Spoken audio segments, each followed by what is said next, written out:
Hi, this is Amelia and Elizabeth, and we're here with Key from Out of This World. Thank you for having this interview with us today. We really appreciate it. Thank you. Hey guys, great to see you.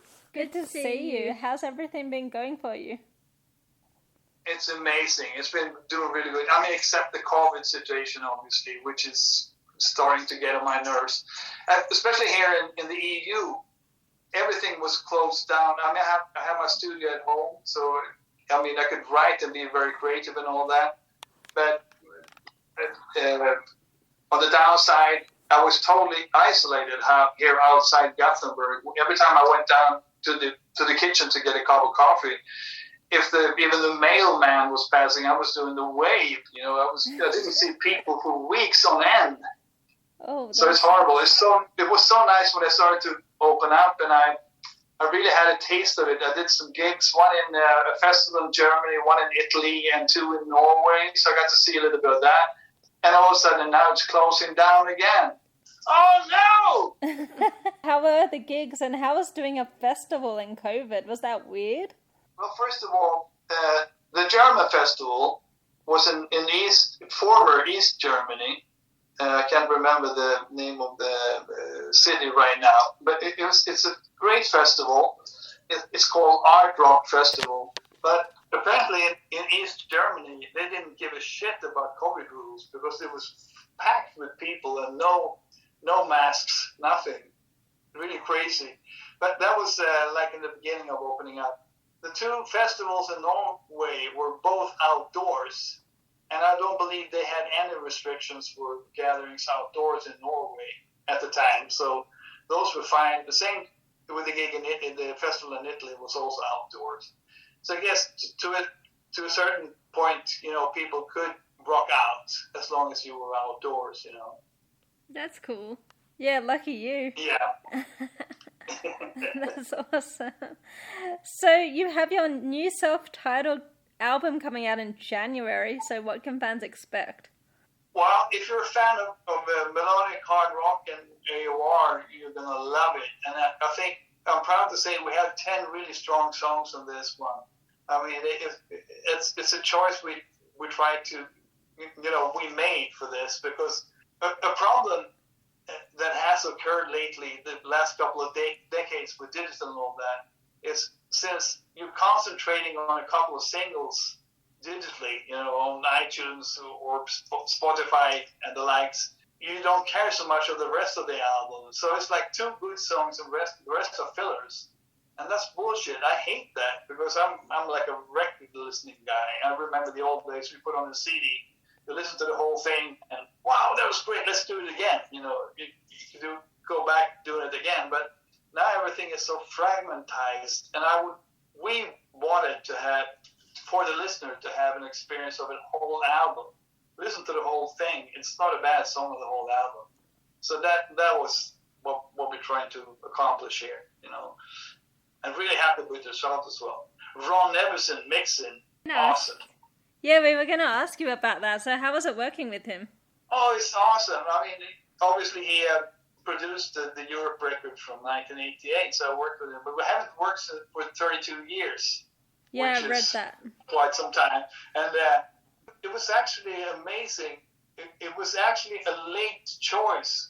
We were in mixing mode, and we had a couple of more modern, younger guys have an attempt on mixing some songs, and we weren't happy. It didn't sound the way I wanted.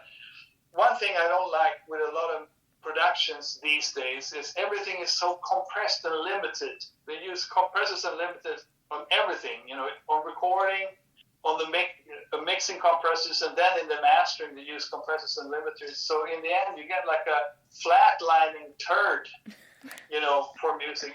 No dynamics, no ups and downs. And personally, I hate that. I'm not interested in hearing what the lead singer had for breakfast. No. I want to hear dynamics, lights and shadows, if you wish, you know. Yeah. And Tommy said, "Wow, Key, you know Ron, give him a call." I called Ron, and he answered and said, like it was yesterday, "Hey, motherfucker, how you doing?" And I said, "Everything's good. I have this party, you will love it." And I explained the situation, and he said, "Well, Key, just Dropbox me the files for some of your choice." I'll have a go at it. If you like it better than the other guys, we can have a discussion. If you don't worry. And the next day he sent us a mix that completely blew our heads clean off. Amazing. He did Twilight in a way exactly like I imagined it in my dreams, but much better. So obviously it was a no-brainer. He had to do the whole album. And he managed to do some changes in his calendar to make it possible. I'm so happy that he did the album. Yeah, I'm so proud and happy about that. Yeah, I'm definitely one of those people who listen to all of the tracks, like from start to finish. So I can definitely relate when you said that. Especially I loved Firepower from start to finish. That was a great album by Judas Priest. Yeah. Yeah, that's an album.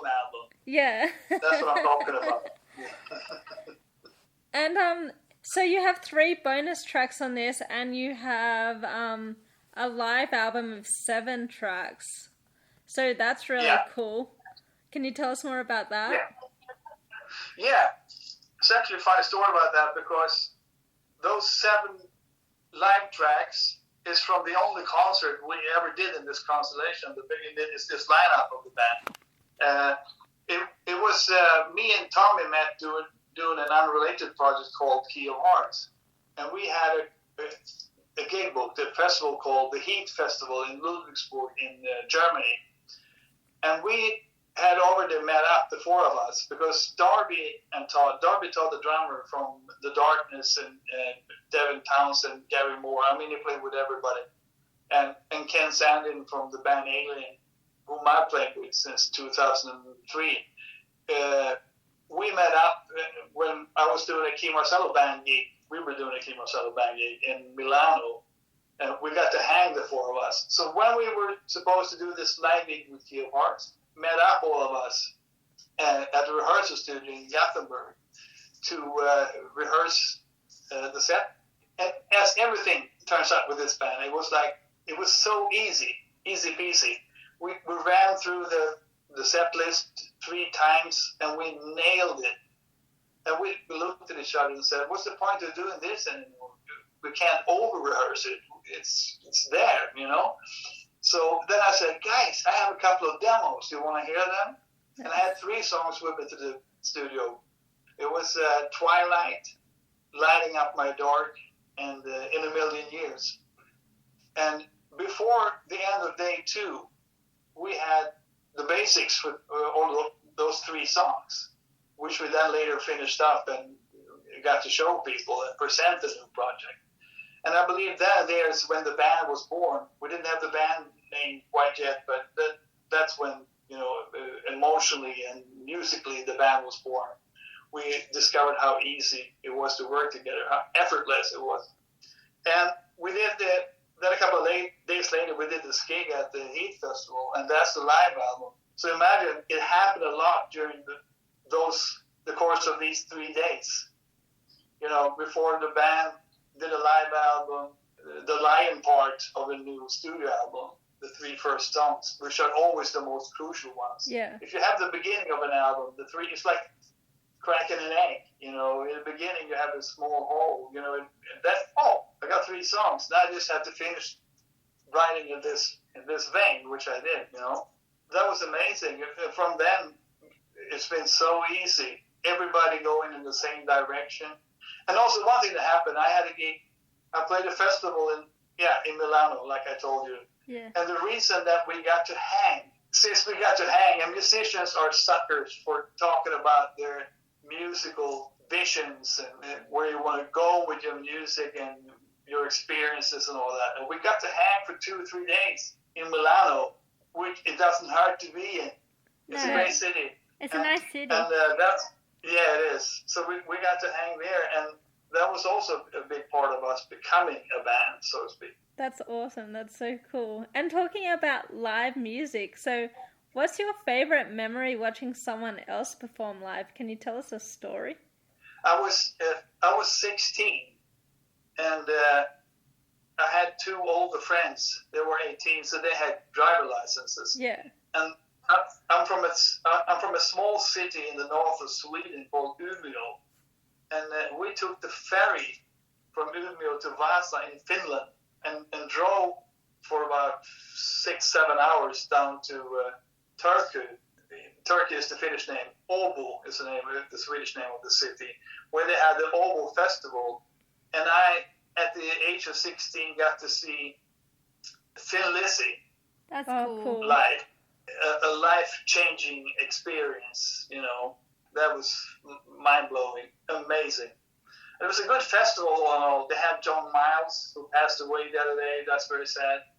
Gasoline, a really cool Danish band from the 70s. They were great. But Thin Lizzy, man, that was absolutely out of this world. No pun intended. What? Did that inspire you to play music? Oh, absolutely. I mean, I was already a guitar player. I started when I was 13, I guess. It changed a lot. First of all, it made me a hardcore Thin Lizzy fan, and you know, after that, Black Rose, with Gary Moore's playing, and a lot of stuff. It gave me a lot of stuff. Led to different places in my songwriting, I guess. You know, the melodic parts of it was just very inspiring. You know, and later on, it seemed like forever when I think about it, but it was only maybe like 4 years later, I actually met Phil Lynott of Thin Lizzy and got to hang with him. That's cool. It was, 5 or 6 years later. It's so cool. So it was like a childhood dream come true. I was in London recording a video with my then band Easy Action, and Thin Lizzy was hanging in the bar at the club where we're at. So we went up to them and had beers with them, and it was like, fuck yeah! I can die happy now! Wow. I'm sure you've had some amazing experiences, and that's definitely one of them. Like, I can't imagine the stories you could tell me of the people you've met, so... Oh man, that would be a 24-hour radio show. You should write a book about it. Yeah, definitely. And now we're going to ask you our signature question. So if you could have any band play one of your songs, which band would it be? Which song would it be? And would it be in your style or their style? Wow, that's a great question. I've never gotten that before. That's really cool. It's one of your signature questions. Yeah, Is that what you normally ask? That's a clever one. That's a really clever one. Let me think. Does it have to be doable? Or can I choose something from the past or people that don't play anymore? It can be anything. Past. Anything. Yeah. Anything past, present. You can do one of both past and present. Okay. Hang on. Okay. I would love to hear the Beatles with John Lennon and Paul McCartney do In a Million Years. Wow. From the After This World album. That would be amazing.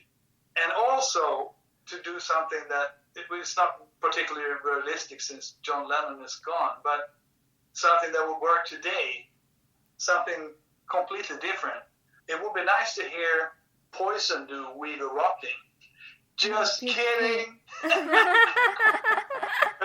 you heard that story? They stole my song, you know? So I guess I already heard that one. That was a good one, actually. No, it would be great to hear Yes with Rick Wakeman, the old Yes, playing Twilight. That would be a dream. That would be cool. But I guess the Poison one was the killer one, wasn't it? I nailed it there. Hey, at least you can joke about it, right? Absolutely. I mean, the whole rock and roll business is an extended Spinal Tap joke anyway. You have to go with the flow, man. Yeah. Oh my god, I love that movie. Awesome. Last question, is there anything else you would like to say to your fans? Buy 2 copies of all my albums. No. Okay. Okay. Thing to say. Buy 50 copies? Not at all. No, I mean, I want to say to the fans, check this out and come and see us live, which is muy importante. Very important here. You have to see this band live, and it's going to be out of this world.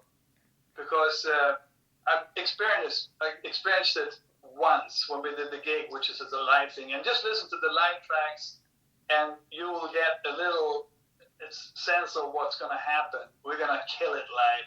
So I'm hoping for the COVID regulations to calm down. So the summer of 2022, we're going to do all the big festivals. We're going to go to Japan. We were number 1 on the album charts. And while we're there, why not go to Australia? And so we're just waiting. We're ready. We're like Usain Bolt ready. We're ready. Go on tour. We're ready. Definitely. Right, absolutely. Sincerely, Merry Christmas. Merry Christmas. Winter Wonderland. And Happy New Year.